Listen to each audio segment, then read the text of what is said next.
I must have this thing. And tonight's speaker is a bit of a rescue at the last minute. So I'm excited to hear Julie M's story.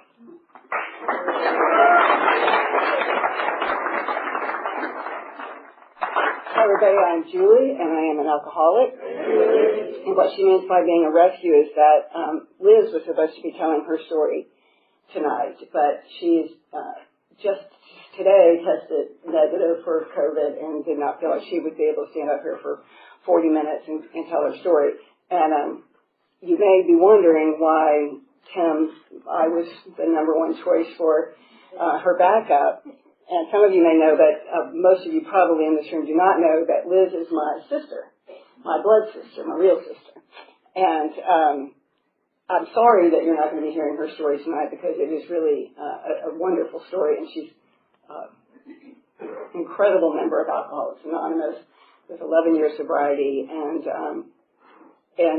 you know, even though we share a whole lot of DNA, we couldn't be more different. And we both like the beach. But other than that, we really are two completely different people. And so I will do my best after an hour so that you guys don't feel ripped off at the end. But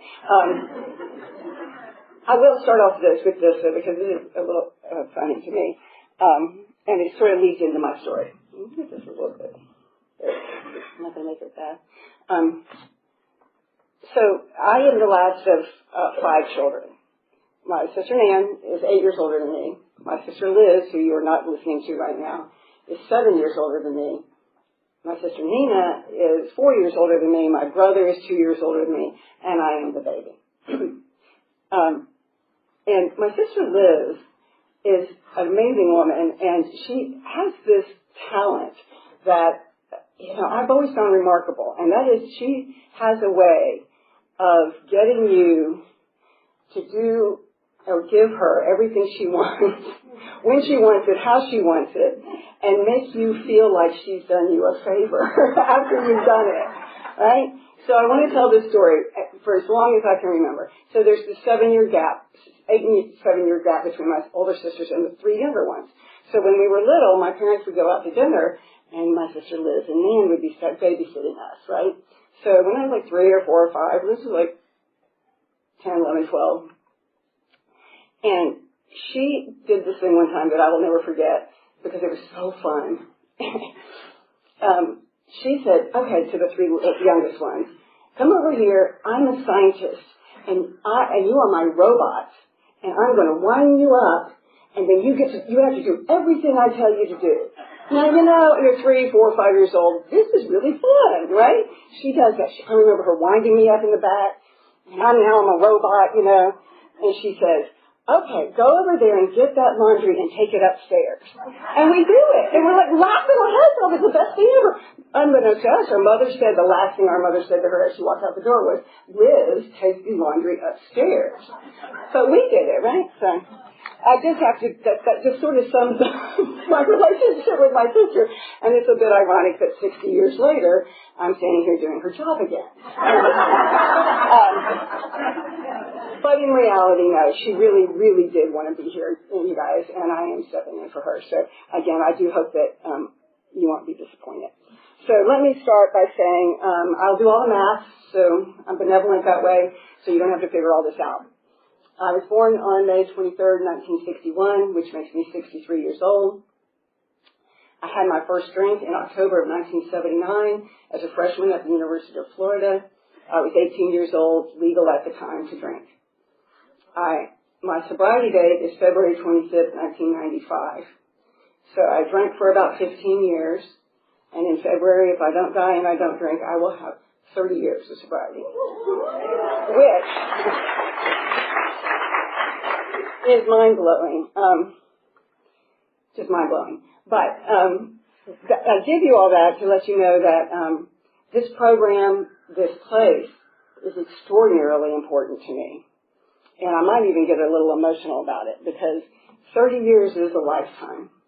And I have lived my life in this program. And it literally has taken me through the seasons of my life, right? I was a newlywed when I got sober. And I have 2 children, neither one have ever seen me drunk. My daughter will be 28 in January. My son is 26, and he just lives over here in Brookhaven. My daughter's in Louisville. And my daughter took some of her first steps in that room over there, y'all. So this place means a lot to me. My whole life has been given to me because of Alcoholics Anonymous. 2 people on this planet because of Alcoholics Anonymous.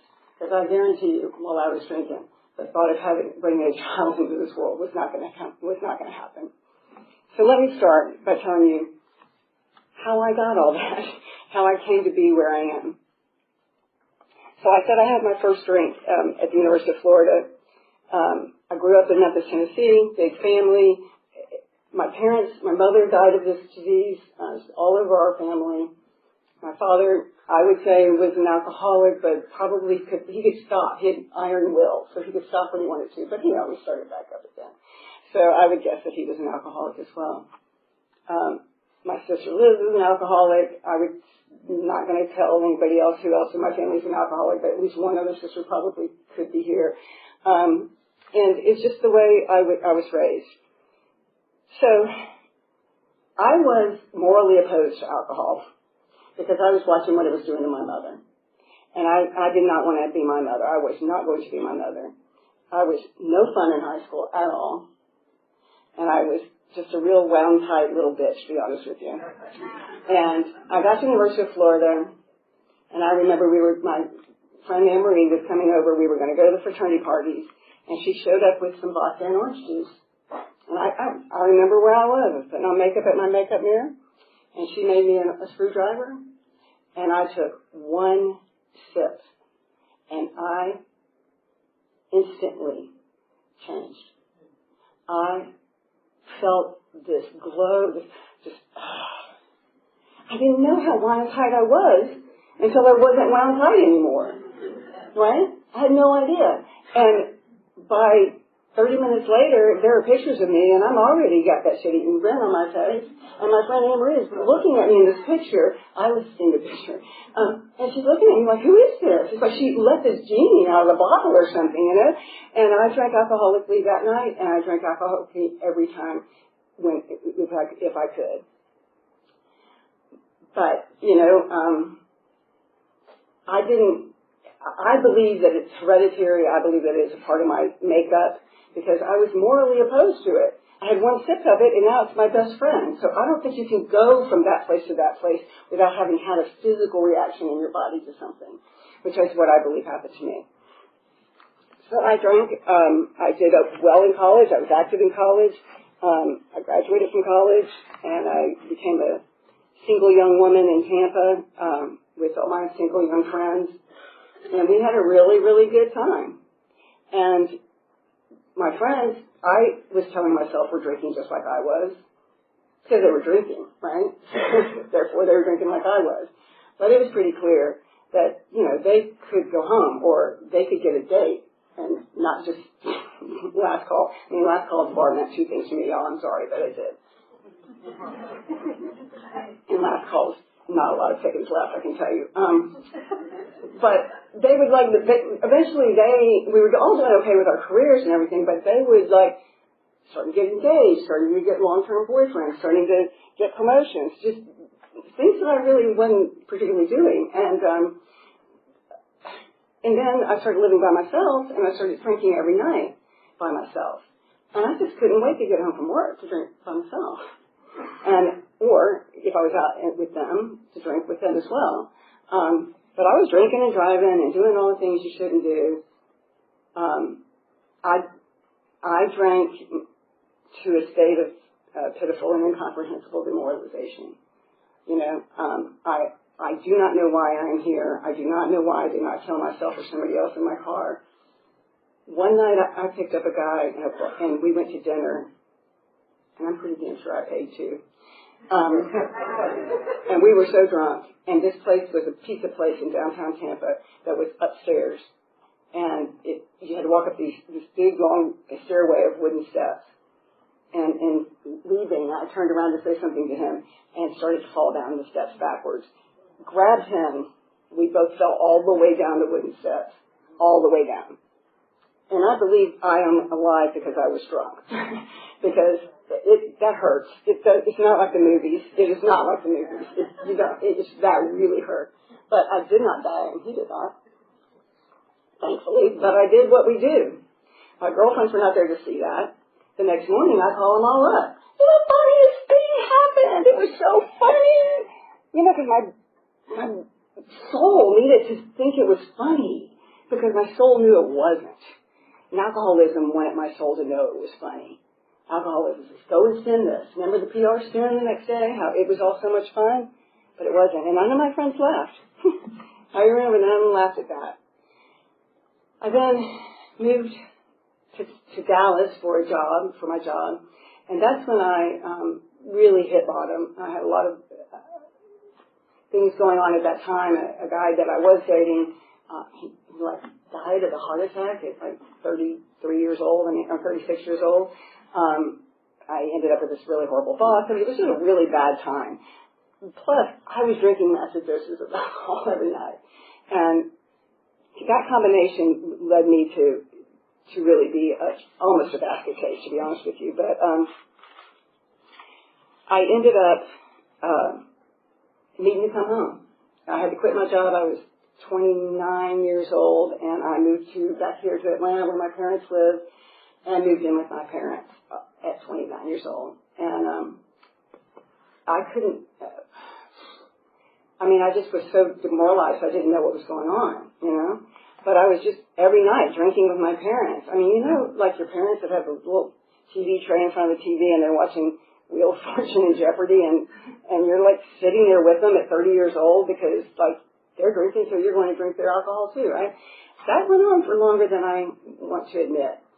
But I began to kind of come out of it a little bit. I was clinically depressed. There was a great deal of depression going on. But I was drinking massive doses of a depressant every night. So that kind of helps. I eventually got a job and ended up, I don't like the order of the story anymore. Like I said, I had a lot of encounters. I didn't have a lot of dates. My sister Liz and I, here she comes again in the story, she and I drank here in Atlanta a lot, and we played a lot of bocce ball at Aunt Charlie's. If you're old enough to know what Aunt Charlie's was, we drank a lot along Far Road with all those people in the early 90s. But then one day, I ran into a man who I had gone to college with, and it had been 10 years since we'd been in college. And lo and behold, he asked me out. And weirdly, he didn't leave like the rest of them did. I don't know. You'd have to ask him what his issues are. Because I think there's some issues there. But he didn't leave. And he still hasn't left. And we have been married 31 years now. We've been together 34 years, 33 and a half years. And I put him through the ringer. But I know what long-term commitment means, and I know what it means because of this program. And like I said, we ended up having 2 children together. But what happened, where are we? Okay, gotta hurry up and get sober. So we started dating. I was drinking alcoholically. He drank with me, but, again, my alcoholism is telling me that he's drinking as much as I am, but it's not. We do move in together. I'm getting kind of old, y'all. I didn't get married until I was 33 years old, That's kind of old.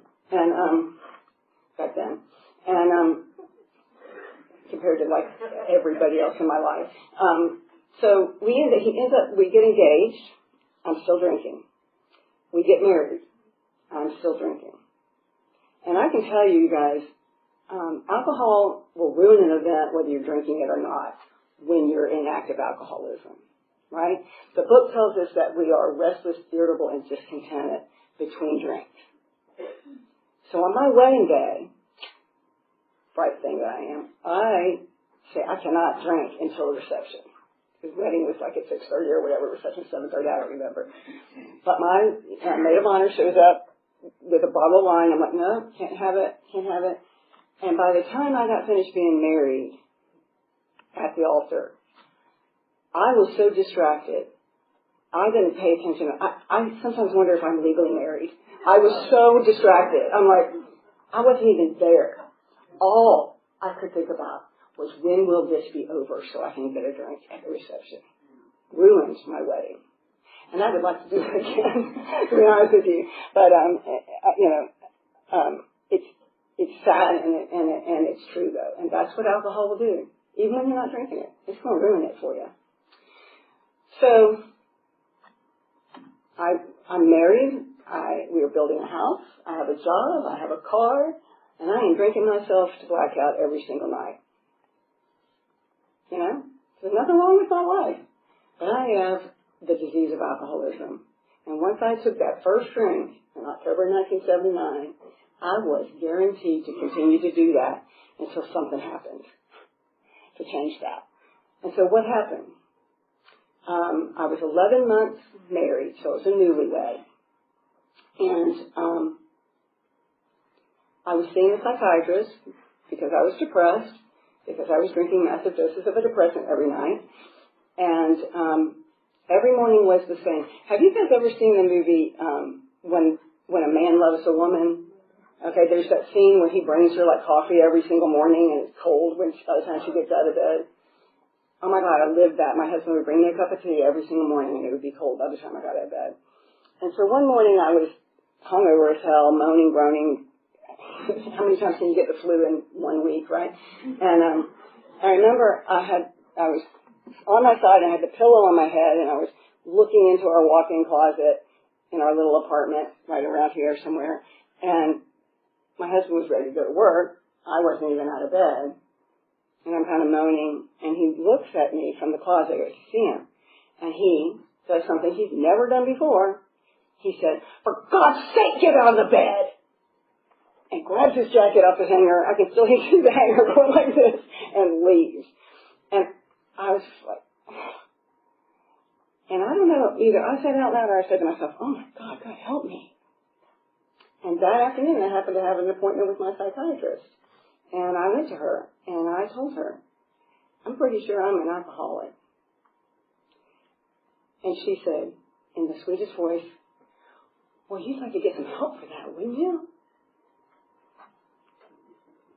I burst into tears and said, I don't know.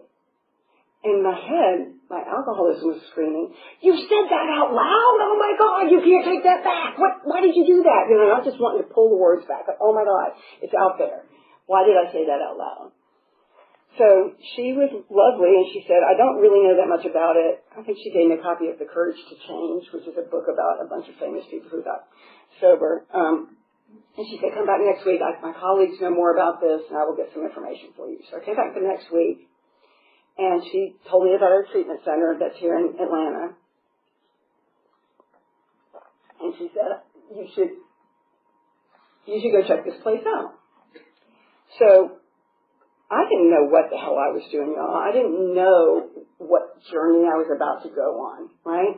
I thought my doctor was helping me figure this out. I didn't know anything what a treatment center was or anything like that. I assumed that and it happened to be near where I worked. And so at lunch, I go to this place, and I walk in, and I'm talking to the intake person there, and she's asking me all the questions, and I'm answering them, and I must have got a good score, because she says, well, I do think that we could help you here. And I said, because again, I don't know what this is. I thought treatment was like a spa with doctors. It was just like a place where you go and they'll teach you and tell you about alcohol, and there'll be a pool and it'll be fun. And, I don't even know what I was doing. And I'm like, okay, well, I'm going to have to take time off work, and I have to do this party for this executive on the 24th of February, which is a Friday, so I'll be here February 25th. And she just goes, okay. And I'm like, don't you have to write that down? She goes, no. I'm the only person I know that tried to make a reservation for a treatment center. I thought it was a spa. I thought it was like a hotel, right? And a ridiculously determined person, ridiculously determined. And so, again, I just thought I was going for information. No idea what this journey was going to be. So I did the executive party on February 24th in Smyrna. got incredibly drunk in Smyrna, drove all the way back to my Briarwood Rd apartment with one eye closed on the entire top end perimeter on February 24th, knowing I was checking into a treatment center the next day. So you tell me God wasn't looking out for me, because that's the night I should have killed somebody for sure. And I did not. And I showed up at the treatment center on my allotted time, and it was an amazing experience. I walk in, they immediately close and lock the door behind me. They take my razor, my shampoo, my perfume, my shoelaces. I'm like, what the hell? Why is this? I've never done this before. And eventually I really got to the point where I understood what was happening, that I wasn't going to be coming out, and that there was a certain amount of time that I was going to need to be watched and, detoxed and all these things. And so they gave me a big book, a soft cover big book. I always talk about that one. That's a pretty expensive place for a soft cover big book. But they gave me this big book. Again, I'm like, okay, thank you. I'm like, dreary, freaked out, and starting to detox a little bit.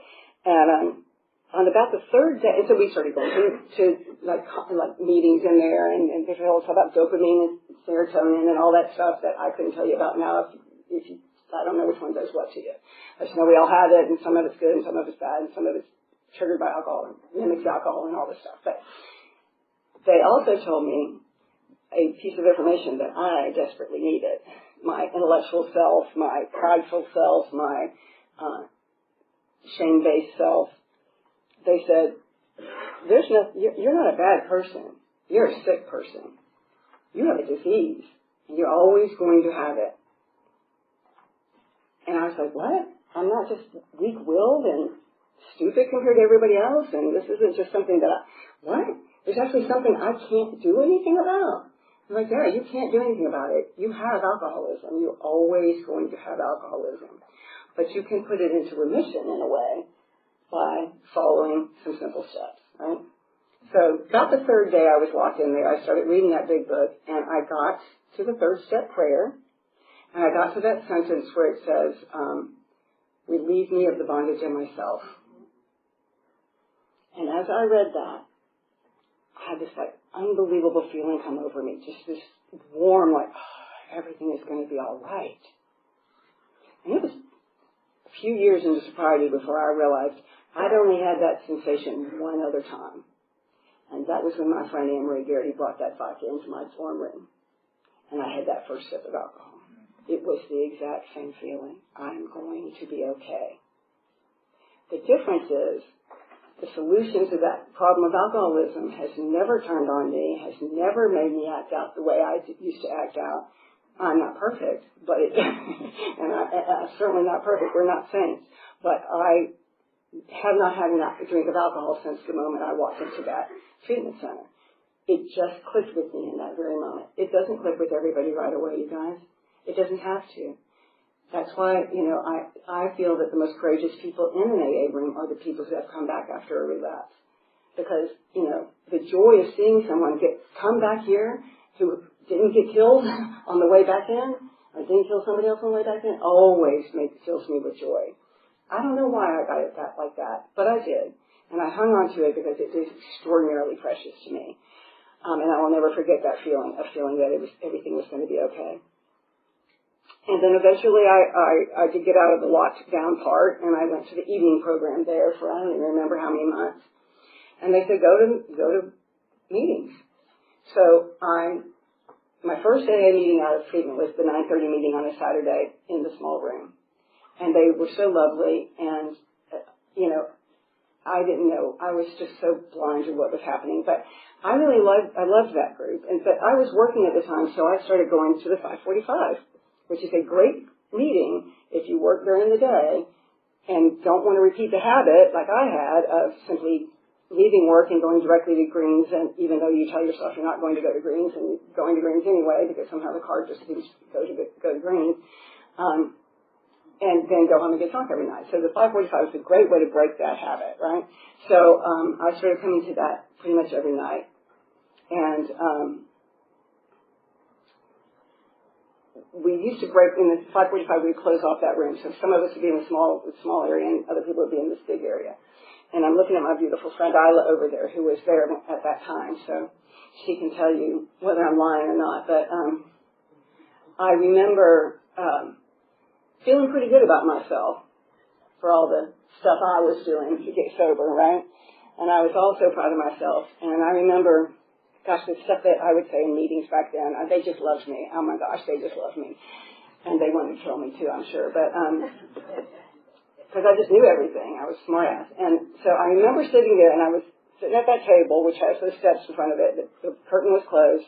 And I was going on and on and on, pontificating about how fabulous I am, that I got myself sober, and I checked into a treatment center, and I told my psychiatrist that I was an alcoholic, and I did this, and I go to meetings, and da-da-da-da. And I looked up at the wall, and then step 2 just jumped out at me, came to believe that a power greater than ourselves could restore us to sanity. And I went, oh, don't you remember, Julie, that right after John yelled at you that morning, you said in your head, God help me? And then that afternoon you told your psychiatrist that you were an alcoholic, and then this ball started rolling. And I realized right there, I thought I had done the step 2, because I was already on step 3, because I'd read the third step prayer, right? But it dawned on me in that meeting, as I was so proud of myself, that I hadn't done anything to get sober, that I had called out to a God I didn't even believe in. And the ball started rolling, right? So for me, the best way for me to sum up step 2 for you, in the way I sum it up, if you have a hard time understanding what it really means, to me, it just means giving credit where credit is due. Period. Right? Came to believe the power greater than myself could restore me sanity. The credit goes to my higher power, not me. And if you believe that, then I can keep moving.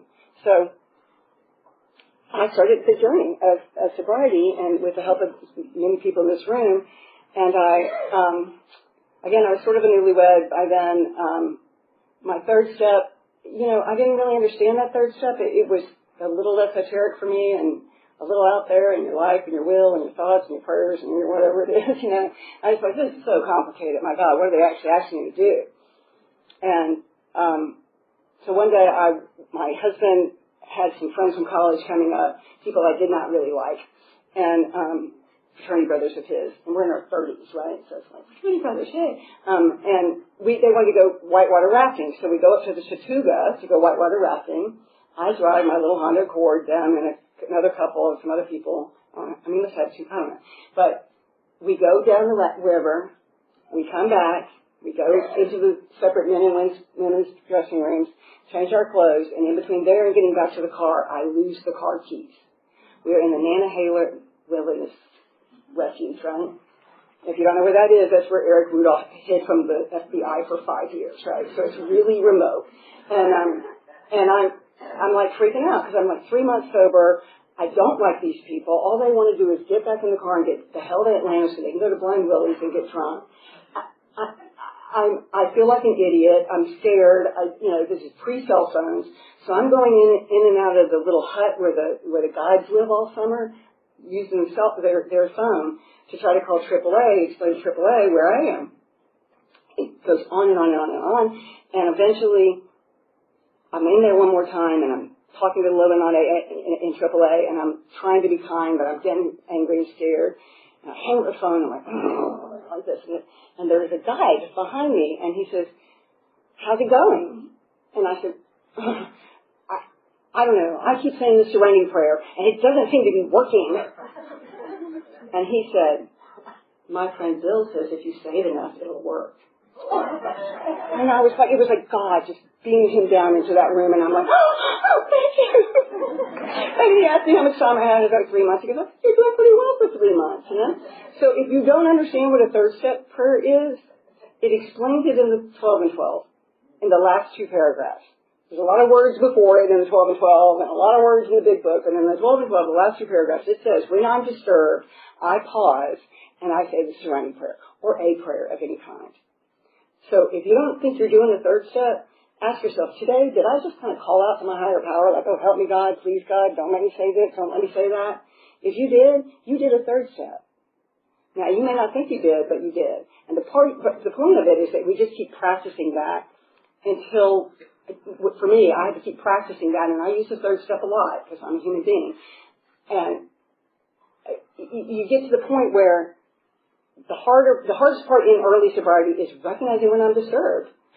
And to get to that point where I'm disturbed, because I liked being disturbed. It was always somebody else's fault, you know. But once I got into the realization that feeling disturbed was too uncomfortable, that's when I began to insert my higher power immediately. And I'm telling you, it will work. It works every time for me. I don't recommend this. I waited a year to do my fourth step. And there's a lot of BS reasons for why I didn't do it. And many of them I truly believe. One of them that I told this poor 545 meeting, Miss Isla, that I could not do a fourth step because I couldn't make columns in Microsoft Word. And I still can't make columns in Microsoft Word. But after hearing that for the last time, you know, I think I was just a little scared to look at myself, you know. But I also was such an A student kind of person that I did not want to go a whole year without having done a fourth step because I thought I would be like a bad AA if I didn't do it. So I finally did it. And there was a man named Donald Siegel, I remember, he said to me, Julie, just get on a piece of paper and at the top of it write, God help me. And then just start writing. Forget the columns, forget it. And I'm like, okay, thank you. And that got me started. So I did it. I had a sponsor that I had gotten. I met her in the treatment center when she'd come out to one of the evening meetings. I'll tell the story real quick. Right after the first time I went out to dinner after I got sober, after I got out of the treatment center, my husband and I had been sober maybe, 2 weeks or something. We go up to the Chili's at Toco Hill. I used to love it if there was a wait in a restaurant because we could go to the bar and drink, right? So we walk in and the hostess says, oh, 2? That'll be about 5 minutes. And that bar is just right there. And I'm like, and so we turn around, we sit down on that little wooden bench, looks like the principal's bench outside the school, you know, you're in front of everybody and they're just walking past you. And we're sitting there, and I start crying. And my husband turns to me, he's like, do you want to leave? Do you want to leave? I'm like, no, I've got to go to restaurants, you know. And the waitress, the hostess is looking at me like, Jesus, it's only 5 minutes. You don't have to cry about it. She's crying. It was 5 minutes. Anyway, we stayed, and I didn't drink. But that's the kind of, I told that story at a meeting, and that's the night my sponsor, I found my sponsor, she said, well, no wonder you've lost your best friend. And I didn't realize it. I didn't realize the relationship that I had built with this thing. So anyway, I had the sponsor. I did my 4th step. Many of you know it was a searching a fearless moral inventory of everybody else in my life but me. After an entire year of being in AA, I just didn't know how self-blind I was. I didn't know these things about myself. I just thought everybody else was the problem and I was a perpetual victim. And so my 5th step went like this. I went to her house and for a few hours I went, well, that bitch this, that asshole this, and this, and blah, blah, blah. And, she listened, and at the very end of it, she gave me the absolutely best piece of information I ever got in AA. Still, 30 years later.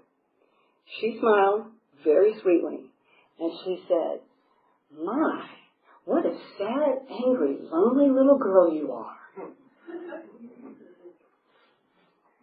To me, Julie McK, do you know who you are talking to? And I was like, and then I realized, yeah, she's right. She's absolutely right. I can't go on like this. I got to be responsible for my behavior and my thoughts and my feelings. No, I just did not realize how much I loved that victimhood, man. I just didn't know it. But as our friend Rusty says, the steps are in this order for a reason. 6 and 7 come along right after 5, right? So now I've got this information about myself, being a sad, lonely, angry little girl, and opportunities to see that all over the place after that. My higher power has a great sense of humor, and he showed me myself everywhere. I mean, just everywhere. And he still shows me myself everywhere because I'm a human and I have character defects that don't always go away. And I think I love 6 and 7 the best because if I stay there, if I'm willing to look at myself and willing to get beyond that kind of behavior, I can become the more spiritual person that I'm supposed to be. It says in our literature, we hear it every single time we read it, the point is we are willing to grow along spiritual lines. That's the whole kit and caboodle for AA. Being willing to grow along spiritual lines. I am not going to succeed. I might stay dry, and I might not drink for a while, but I'm not going to have anything that anybody wants. I can tell you that. I'm not going to have anything I want, and I'm going to be a miserable person. And so I have learned to grow along spiritual lines. That does not mean that I am perfect by any means. Some of my biggest mistakes were made in sobriety. I've made some doozies that I'm not proud of. I've taken myself into the dark and stayed there a little longer than I wanted to, but I figured out how to get back into the light, and that's what we do here, and we help each other do that.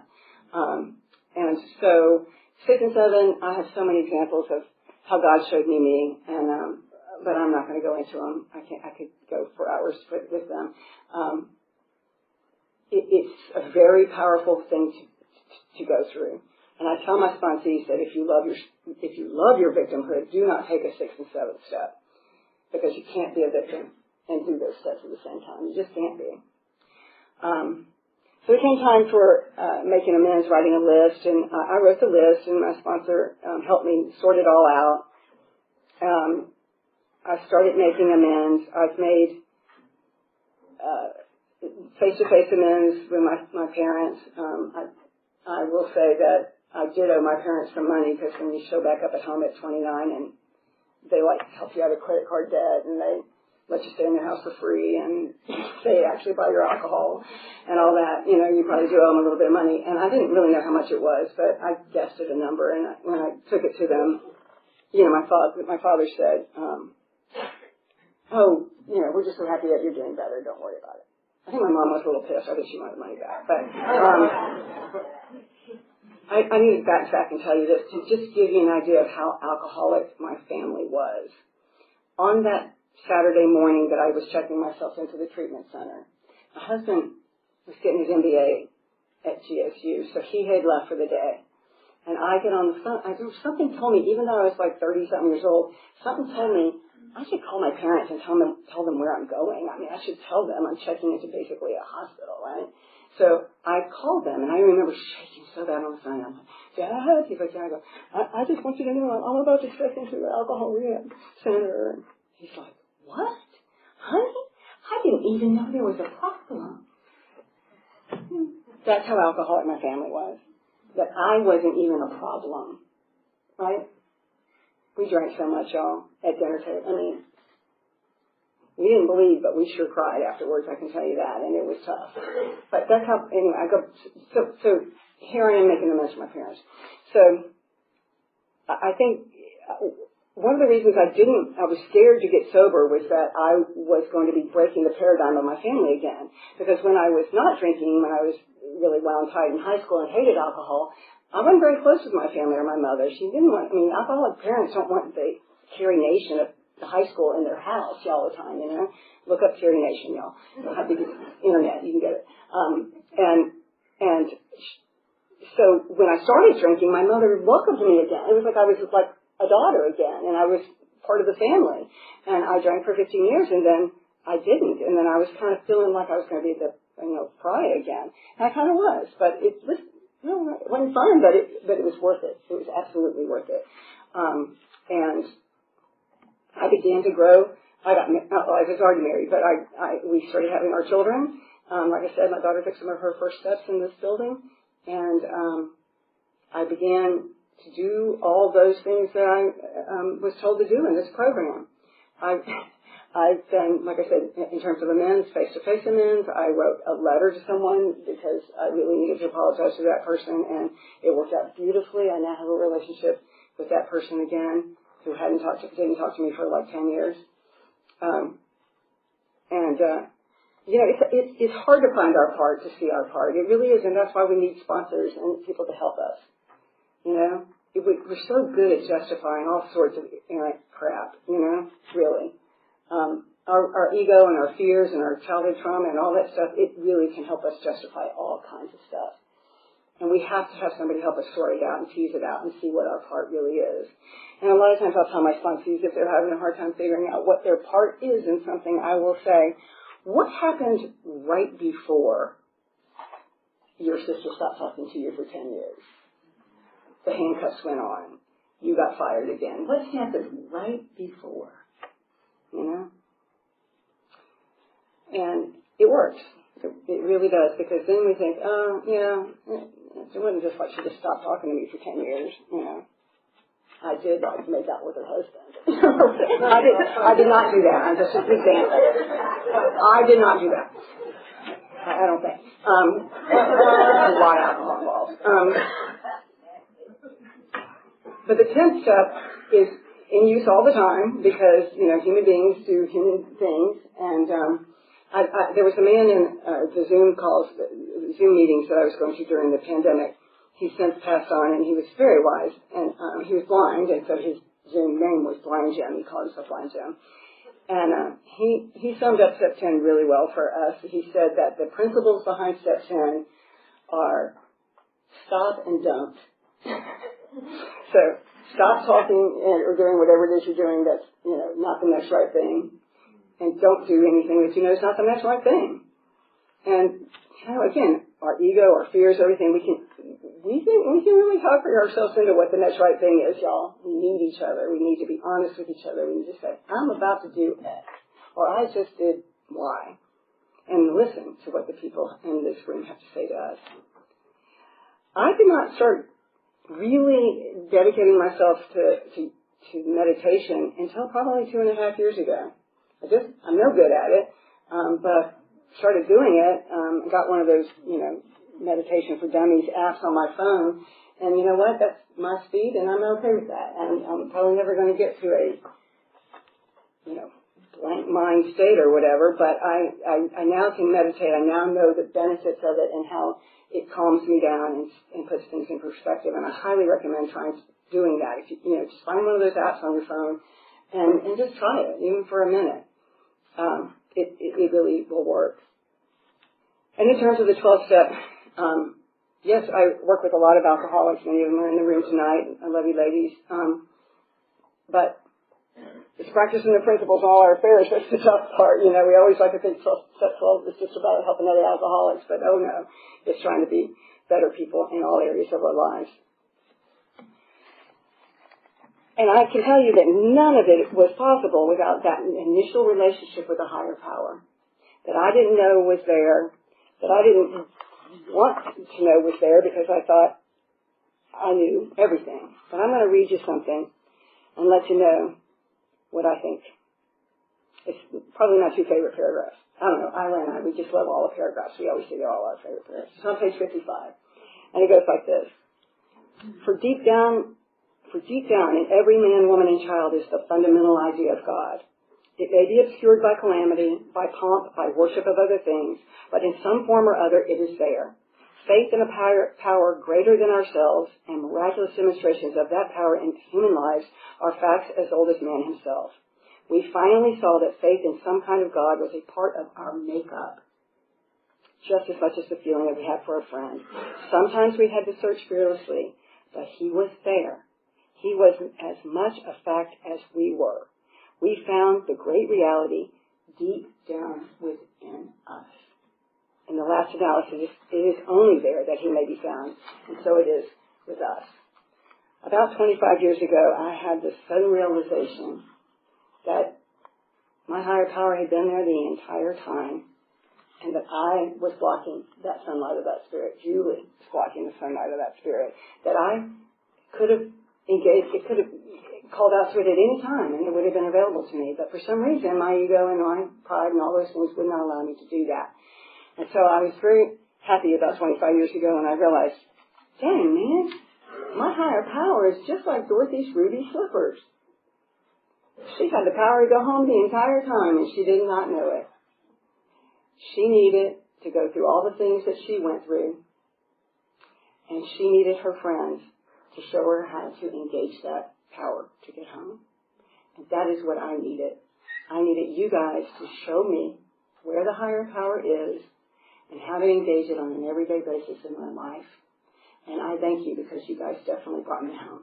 And I love you all.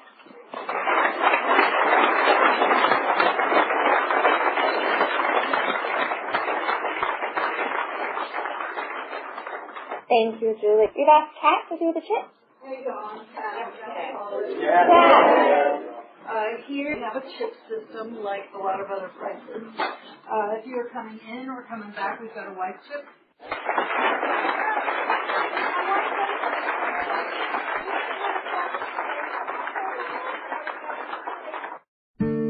First I slept and then I crept to a hope-filled dream.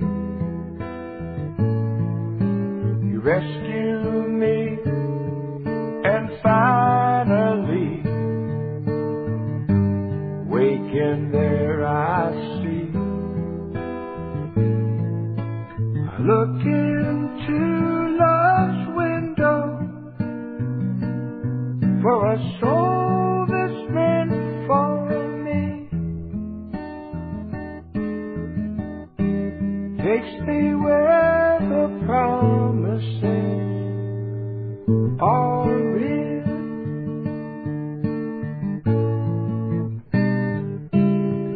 Sometimes quickly, sometimes slow, we get just what we need.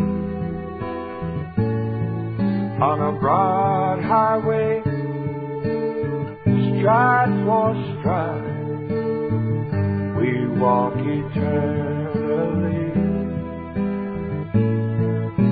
I look into love's window for a heart that beats for me.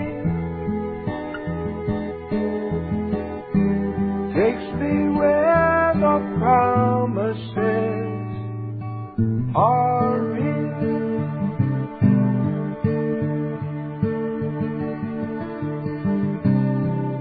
And I always long for something